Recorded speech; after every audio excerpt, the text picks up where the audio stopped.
What's appealing world? This is Tasty Taste and I'm back with another Let's Try Something New. Today I'm going to be showing you how to make your very own red enchiladas. Okay, so the first thing we're going to be needing is our ingredients. I'm going to be using about 6 ounces of these dried red peppers called guajillos. You guys can find these in any Mexican store that sells Mexican products.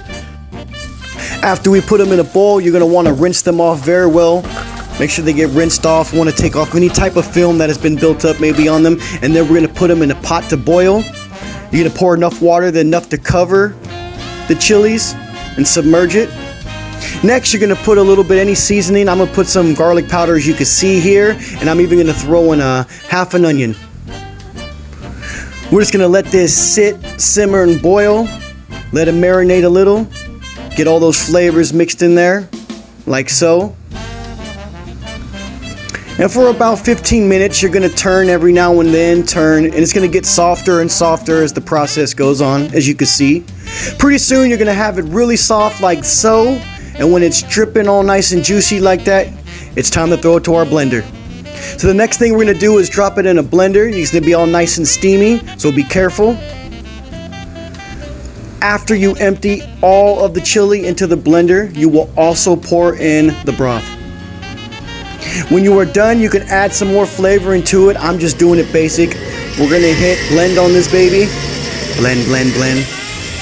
All right, guys, you see that? That's what you want. A nice rosy red sauce. Okay, so next we're going to transfer it over here to our bowl. We're just going to pour it in. Again, it's going to be very hot, so be careful. You're going to want to let it cool a little bit before you start dipping your tortilla in it, because you don't want to burn your hands. But once it's cool, you're going to go from side to side like so. Drip off the excess. You're going to drop it on a plate. If you need help moving around that sauce, just use the bottom of a spoon. Works wonders. Okay, so next we're going to be adding our meat. You can use any kind of meat, guys. This is pre-cooked chicken. I didn't want to have to cook the chicken for you, but any kind of chicken, any kind of pork, beef, whatever, etc. Go ahead, put it in. And then we're going to drop our jack cheese. Go ahead and put as much as you want. And then we're going to start the rolling. That's right. And we're going to repeat this process until you fill up your pan. Whether you're doing 15, 20, or like myself right now, I think I'm about 8 in. Yeah. But that's perfect for 3 to 4 people.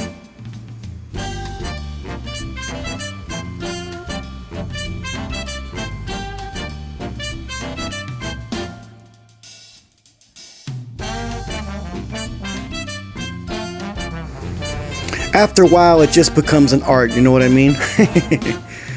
It's kind of fun learning how to make your own dish. It really is. You can show your girlfriend, you can show your boyfriend, you can show your mom, your kids. You can share this recipe with the whole family, guys. This is just the basic way of making enchiladas. Okay, so after your pan is full of your enchiladas, you are going to pour the excess sauce all over it. You're going to want this, guys, trust me, because as you bake them, it dries up. So the more juicier they look, the more nicer it's going to come out. You're going to want that beautiful plush red. Nice. Okay, then you're going to take some more of your cheddar jack over here, and we're just going to pour it all over the top. You're going to want these enchiladas to disappear under this white cheese, guys. The more, the better, if you ask me. Shout out to all my cheese lovers out there. Leave a comment in the comment section. Let me know your favorite cheese. I love me some cheddar, but these days I've been liking Swiss a lot more with my sandwiches. Very weird. Anyways, guys, as you can see, pat it down a little bit, pat it down, throw any excess you want on it. And just to add a little color, I'm going to throw in a little orange cheddar. Why not? Why not? Let's make it pretty. Gives it a nice color. Then you're going to add about 2 tablespoons of dry chives. Just sprinkle it on like so. And then you're going to place some foil tightly around the pan before we place it into our oven. Once tightly sealed, we're going to place it into the oven at 350 for 20 minutes. Now, some people are with the uncover method. I think it just dries them out, but to each his own. And be careful when opening, because that steam is hot.